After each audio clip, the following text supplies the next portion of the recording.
Hello everyone, welcome to GGN. Today is Friday, June 29th, 2012, and I'm Darko. This is my website, ggnonline.com.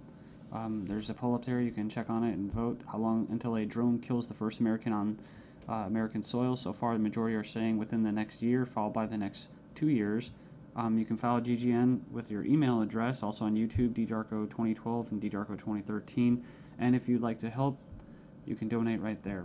So, and there's also a little news archive there. So, I'm ready to go here, and we're going to cover the economy. And the biggest news, of course, is Obamacare approved.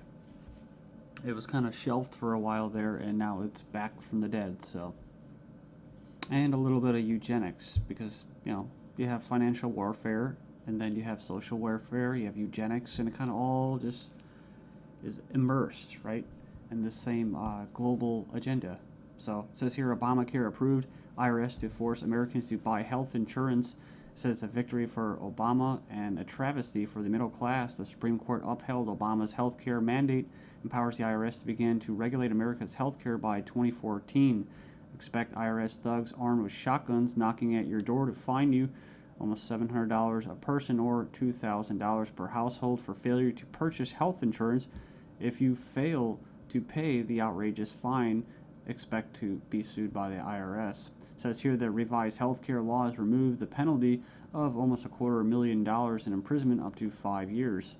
It says here this ruling allows the federal government to force citizens to enter a contract with private corporations to buy health insurance. This is happening just days before the 4th of July, when Americans won its independence from British tyranny, and now we face the same tyranny today. It says here by 2014, all Americans will have to submit or face being fined and sued by the Internal Revenue Service. The American people are already struggling financially with record unemployment, inflation, and trillions of dollars in national debt. By the time health insurance becomes mandatory, the middle class will be financially bankrupt. This is the reason why the military and police are preparing for martial law in the U.S. streets, says because people will revolt against the system that has basically turned people into financial slaves. So it says here that they're conditioning Americans with checkpoints and speed traps, army drones to spy on us. We're going to cover all this, rolling out the tanks and putting military goons on residential streets to prepare us for what is to come in the future. It says here the Bilderberg Group discussed in Spain about wanting to level America into a third world impoverished nation where we're all poor under world government dictatorship. It says here soon the Americans' standard of living will drop significantly, and it won't just be the standard of living, it will be their age of death, right? Their basically the average lifespan. It says here services will be cut. We're going to get into that too, death pathway and stuff like that. Taxes will be increased until we become so poor that we are unable to fight, and resistance will be futile. As Americans issue split decision on healthcare ruling, nearly 2/3 believe politics played too great a role. So it says Americans are sharply divided over Thursday's Supreme Court decision on the 2010 healthcare law, with 46% agreeing and 46% disagreeing with the High Court's ruling that the law is constitutional. Then you have from the Daily Bail, Obamacare complicated. Check out the flow chart. And yeah, there's our buddy, the IRS, right there. But it's just a god-awful mess. And you have Secretary of Health and Human Services in the middle. All these different vested interests, all these different bureaucracies.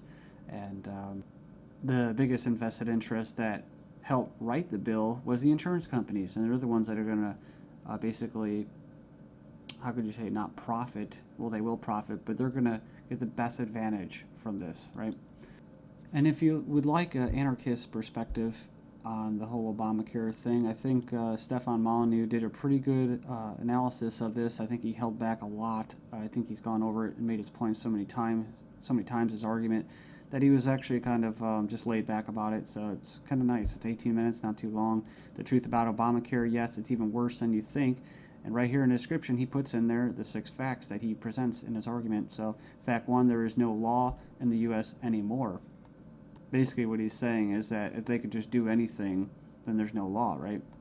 And it's tricky because, in quote, in a stateless society, there would be what? No law. Well, there would still be common law. See, this isn't common law. This is political law. That's why you have pigs, political law enforcement, and the like that are going to be enforcing this, federal agents and that.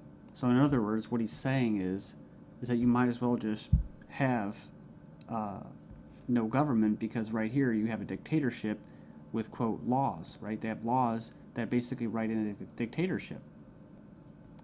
So we have here Obamacare is an admission that all previous government health care programs have failed. So, and this is true. I remember the recording, about Nixon and stuff like that, getting people on Medicaid. It doesn't really matter whether it's good or not. And in fact, costs have already doubled from initial estimates, and that's usually how it works. As soon as this gets closer to fruition, oh yeah, some hidden costs. Sorry, guys. Fact 4, 70% plus of healthcare issues result from individual choice. So the thing about it, he's talking about smoking, drinking, eating basically a lot of bad food and stuff like that. You can actually help.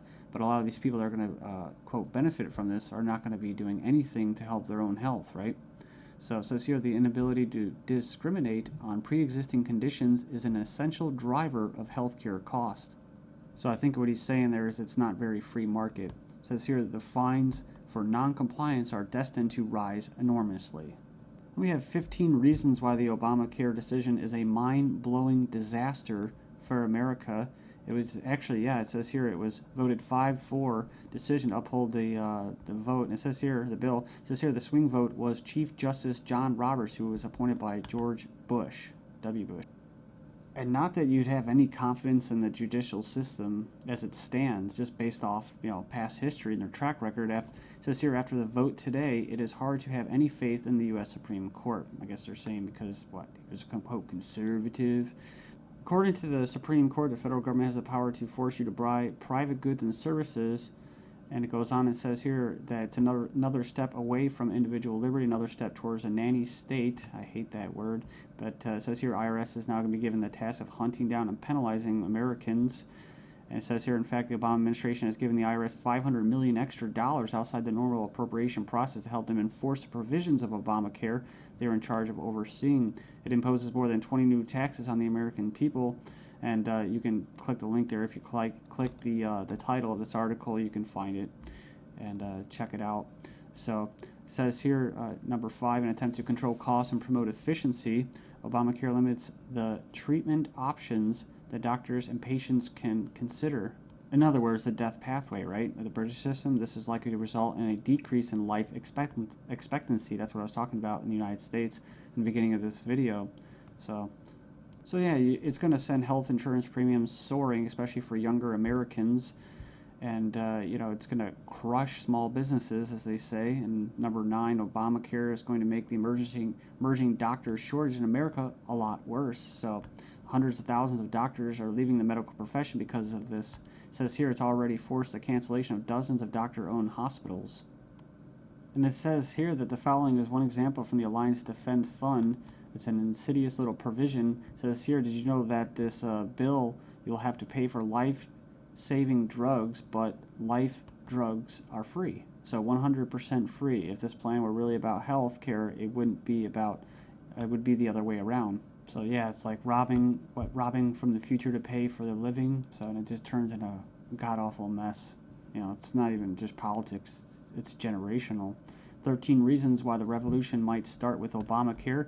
Go in there and check that out. I'll just name a few and you can hopefully go in there and check it out. It says here that's a direct tax which is unconstitutional under Article 1, Section 9. And you can go in there and read that. It says here it violates states' rights since federal government does not have the constitutional authority to take over healthcare as stated in the 10th Amendment outlined in the Bill of Rights. This mandate is involuntary servitude or slavery to big banks and insurance industries, neither slavery nor involuntary servitude except as punishment for a crime whereof the party shall be duly convicted. Basically, the 13th Amendment. So yeah, that's the federal government's 4th of July Independence Day present to Americans. It's pretty crazy. I mean, you think the timing of this was just happenstance? I bet it isn't. Let's just show you. Just give you a big middle finger right in front of your face. Stagnating life expectancies in the United States. Poor U.S. citizens live 5 years less than the affluent, but they don't talk, what about the middle class, right? So despite modest gains in lifespan over the past century, the United States still trails many of the world countries when it comes to life expectancy.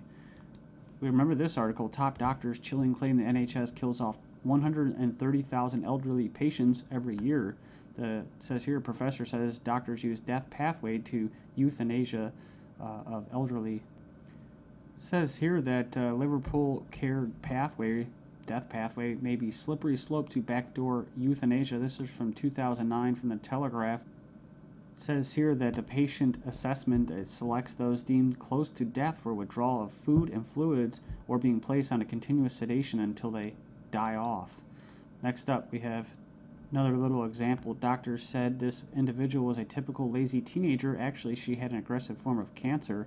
So it goes on here. It says that she was finally diagnosed after she had an MRI scan following a fall. So basically, she was left undiagnosed for 6 months after doctors mistook her symptoms for typical teenager laziness. So as cancer rates soar due to the eugenics and that, I see these articles, European meeting to be held to raise awareness of the eugenic current of European society held in Strasbourg, France.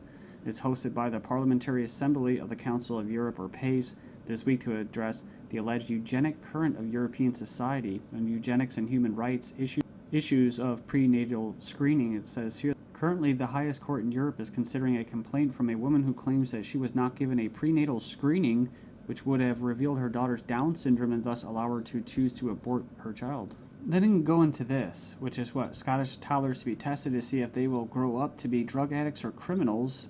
So they're going to basically examine them to determine their capacity for violent crime, to be violent. But what happens when this comes to the UK? Thailand violent students to be drafted into our army automatically. And another possibility is this. Desperate Europeans try to sell kidneys and lungs being offered for as much as $250,000 as Europeans are grappling with the economic misery. Illegal organ sales are on the rise with desperate sellers willing to basically part with their kidneys, corneas, bone marrow, and even lungs to put food on the table. Says here, organized criminal groups are preying upon the vulnerable on both sides of the supply chain. So they're not just talking about Israel, they're talking about internet ads spotted across Italy, Spain, Greece, Russia. And, people leave comments about euthanasia. I don't, it's like I don't have a moral issue with somebody carrying out euthanasia as long as there's some kind of consent there. The only issue I have for it, or with it, and that's why I bring it up, is when it's in the government's hands, where we have a government legislating morality. They can't do that, like the death penalty. So I don't support the death penalty. With euthanasia, if you're declared a violent or criminal or deviant or going to be a drug dealer, well, then they go ahead and euthanize you, and then they can sell your body parts. And that's probably already going on in Asia and parts of the world. But what happens when people want to sell their entire bodies? Right, a one-time donation, or they could just sell their entire body and have it just basically, as they say, cannibalized for different parts. I mean, it sounds nice on the surface to help out your family and stuff like that, but that's talk about preying on the vulnerable, man. Then we have this guy, Jim Rogers, saying that financial Armageddon will happen despite the EU deal. Says a solution to